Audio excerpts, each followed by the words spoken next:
Hello Wonder Peeps, this is WonderBae at nandito tayo sa harap ng Yamaha Nouvo. Ngayon dinala to ng kaibigan ko dahil meron siyang nadidinig na knocking noise sa bandang head or sa block ng kanyang motor. Kaya sige, pakinggan natin kung ano yung sinasabi niya.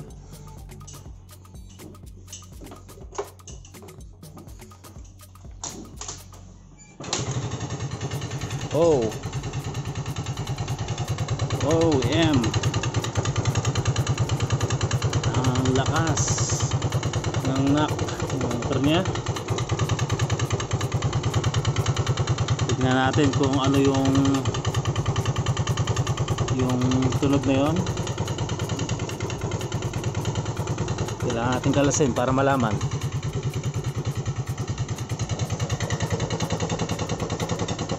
Ang lakas ng knock. Sige, baklasin natin.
Wonder Peeps, nakalas na natin ng ibang mga takip ng ating Nouvo. Takip sa engine. Yan, makikita natin ngayon ang block. Ayan yung block niya. Grabe. Talagang ang tagal na hindi na bubuksan to. Yan. Ganyan nangyayari pag hindi na bubuksan. O hindi na paparefresh. Ito pa, yan. Kaya ano yan? At meron ganyan.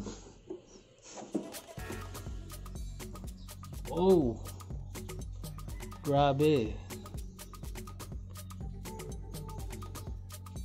Yan ang loob ng nasa loob ng cover.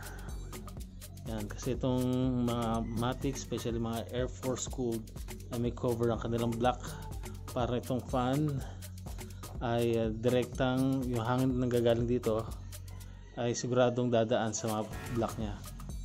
Kaso ito nangyari, nakoberan na rin siya ng dumi.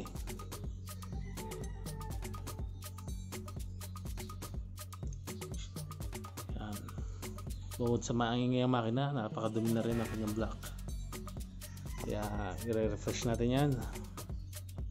Sige, baklasin natin. Pagpatuloy natin ang pagbaklas.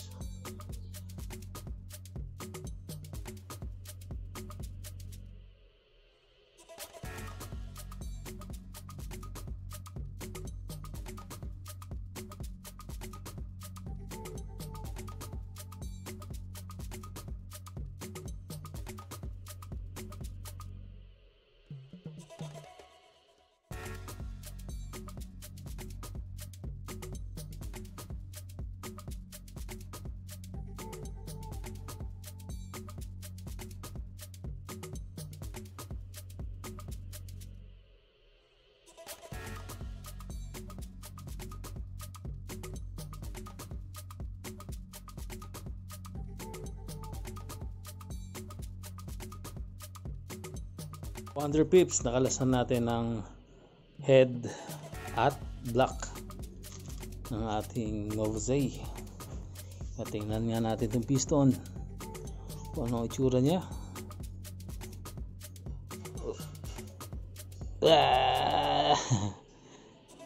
Ito ang nangyari sa piston niya, puro gahe.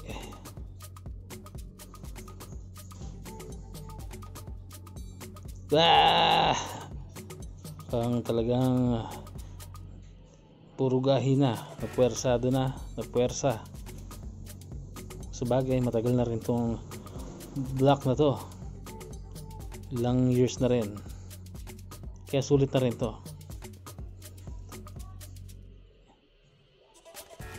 Pwedeng panggalingan ng ingayan. Tingnan na nga natin ang block. Ito ang block, pwede pa ba? Mukhang alanganin kasi merong siyang kapa. Alanganin siya, 50-50. Pero pansinin nyo naman, agoy. Talagang tinubuan na ng kung ano man to. Yung balahibo. Sulit na sulit ang block. Next, check naman natin ang sigunyal, yung connecting rod kung may tama.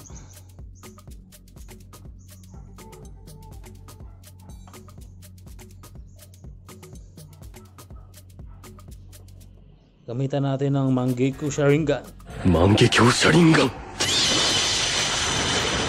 Mukhang normal naman siya. Ayos, pwede pa.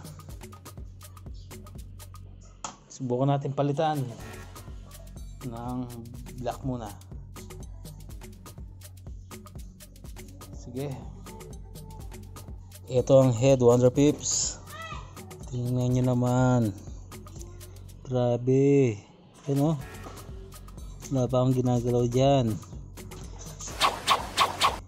Yung cam niya naliligo na sa tutong. Nagtututong. Yan. Yan ang kalagayan niya. At puro lupa. Project kalas pyesa sa head. Ayan, kinakalas ko na. Tanggal ko na yung cams niya. At kung mapapansin nyo, ayan, stang cams yung nakakabit, pero yan, lumubog sa inyas ng overheat. Naka 59 siya, tapos ang gamit niyang cams ay stock. Yan, Gagawa natin ng paraan na kahit stock cams 59 ay hindi masisira. Tapos ito naman yung rocker arm, isang rocker arm pa lang naalis ko. Napapansin nyo, ayan, lubog din. Ayan, so overheat din yan, hindi match ang magka set, at nahirapan rin ako tanggalin. Yan, yung nakakamsa sa cams. Ito, tinanggal ko to, pinuwersa ko, ginamit ko ng maso. Tingnan yung nangyari. Yan,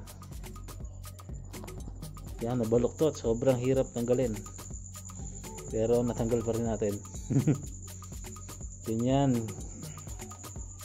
nangyayari pag nag overheat, nag-stack ng mga parts ng makina. Sige, tuloy natin ang paggawa. Yung water pips, natanggal natin ang valve at makikita nyo dito, ayan, ang valve seal. Yan, sobrang itim. Pinakita ko lang para makita natin kung ano yung tsura ng hindi na-refresh sa loob ng matagal na panahon. Yan, hindi na-refresh tapos napabayaan yung makina. Balagay ko ito ay ang tawag dito, yun, naalala ko, blow by na, kaya nagkaganyan. Pumapasok na yung gasolina o yung nakumbas na hangin sa loob ng head ay pumapasok na dito, kaya ganyan. Yun ang reaction, chemical reaction niya. Okay, nakalas na natin. Okay, Wonder Pips, kabit na natin itong racing valve seal natin. Plus 2 kph. Ito, grabe talaga yung dumi ng makina. Yan yung head at yung langis niya. Tingnan nyo, ako, Wonder Pips, kung gaano kalagkit. Lumapot na ng lubusan.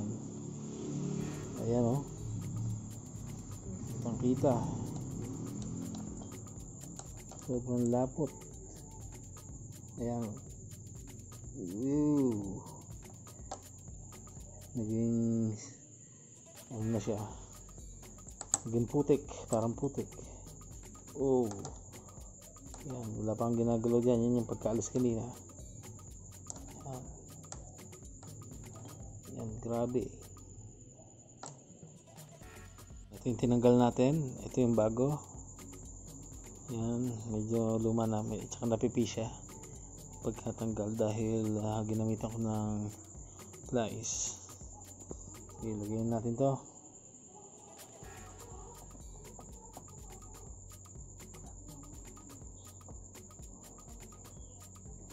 Yan. Okay, lagyan na natin parehas. Ayan, diba kita? Yan, okay. At kabit na natin ang ating valve. Medyo nalinis ka na ng konti. Okay, kabit na natin tong base gasket natin para tuloy-tuloy tayo. Okay, Wonder Pips, ito na yung kakabit natin block na 59. Nilipat ko na yung ito, yung tensioner nya. Tama nga ba? Nakalimutan ko na tawag. Basta ito, tensioner.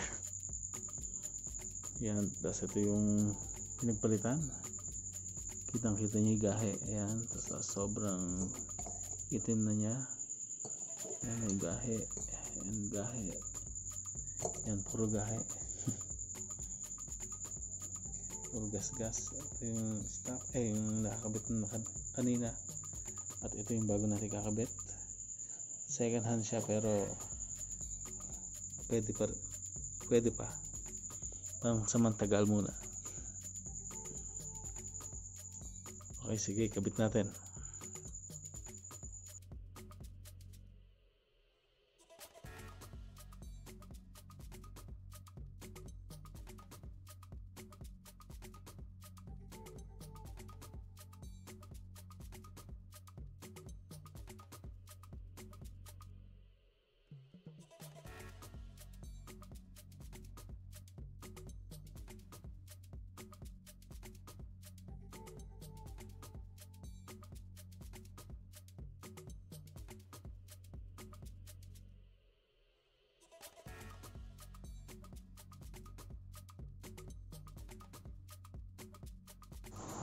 Ito, ikabit na natin ang ating racing head gasket. Lagyan na natin dito. Yan, nakalagay na ang ating head gasket. Next, yung head. Ito na, Wonder Peeps. Yung cams naman natin, bago natin ikabit yung head. Ito na yung bago kong ikakabit na cams. Ayan, gawa ng Hawks, became a man. Yan, mas murang nabili ito, 550 nakalagay dito, pero may discount ako kay Kuya Edwin, salamat. KLF motorcycle parts. Ngayon, ito yung papalitan natin. Ayan, kung napapansin nyo, talagang globay na. Pero sunog na sunog. Tapos bukod doon ay may gahi na. Ayan, may gahi. Ayan, gaba na. Kung sabihin natin mga 0.4 mm lang siya, ay maka-apekto na sa performance. Ayan, kaya papalitan na rin natin ng bago. Stock humps na ikakabit natin kahit naka 59, no problemo. Okay, pakita ko sa inyo. Ito na siya. Yan, may nakalagay na 64. Yan, kamukha lang rin ng stock. Same carbon copy. Ayan, ito yung lip, makikita ba yung lip? Hindi. Okay, dito lang sa gilid. Ayan, stock spec. Pwede. Okay, kabit na natin dito sa ating head. Ayan.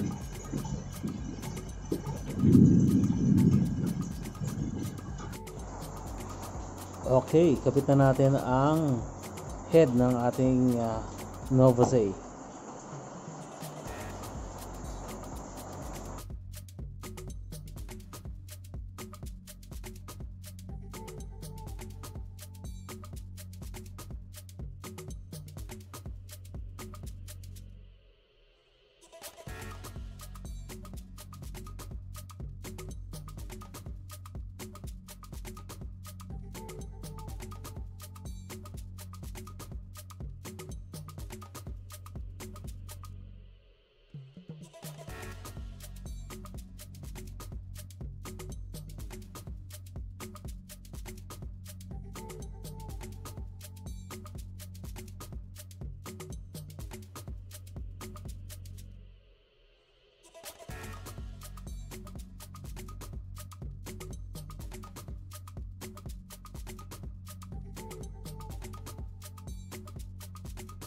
Okay na, Wonder Peeps, nakakabit na natin ang head.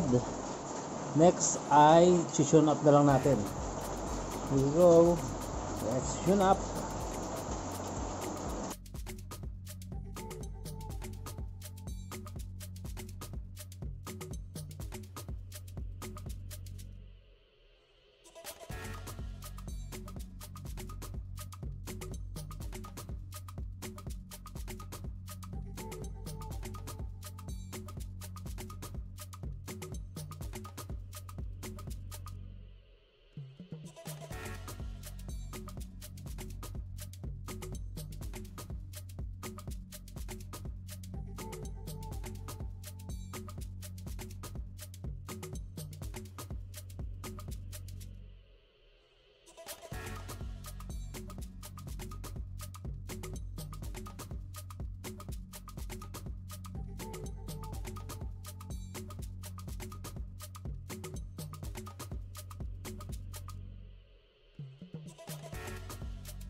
Yan, okay na, nilagyan natin ng head, na-tune up na natin or na-ayos na natin yung valve clearance. Next ay lagyan na natin to. Tapos nalagyan na rin pala natin yung oil kanina. Yun yung pang flush natin, papalitan natin siya ulit ng langs mamaya. Well, at least malinis muna natin yung makina kasi sobrang itim. Kaya ang nilagay ko muna pang engine flush na ano natin, homemade lang. Sige, lagyan natin to. Ayan, nakabit na natin ng spark plug. Ngayon ay siguro salpak na natin lahat dito sa panggilid. Kabit na rin natin. Wala nang testing, salpak na natin lahat para mamaya pag may umingay, baklas ulit lahat. Okay, game. Salpak na natin.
Eto na Wonder Peeps, the moment of truth tayo ngayon.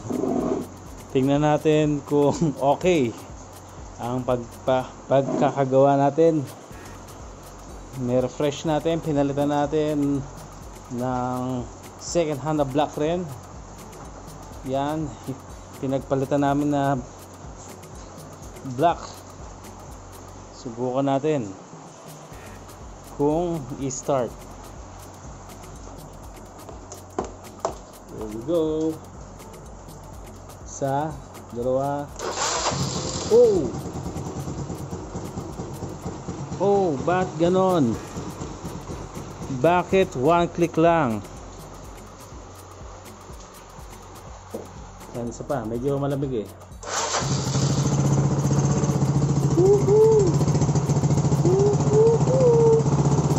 Yeah boy. Walang problema dyan. Ayos ang ating WonderBae.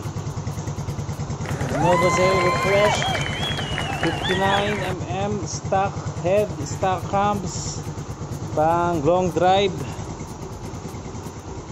Ayos.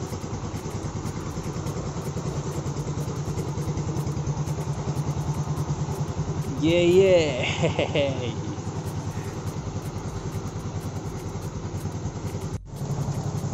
Okay na po Wonder Peeps ang ating WonderBae. Ayan, dinala sa akin ng may-ari na walang kaha, kaya ganyan lang. Lalagay ko na lang ang upuan at ang kanyang airbox.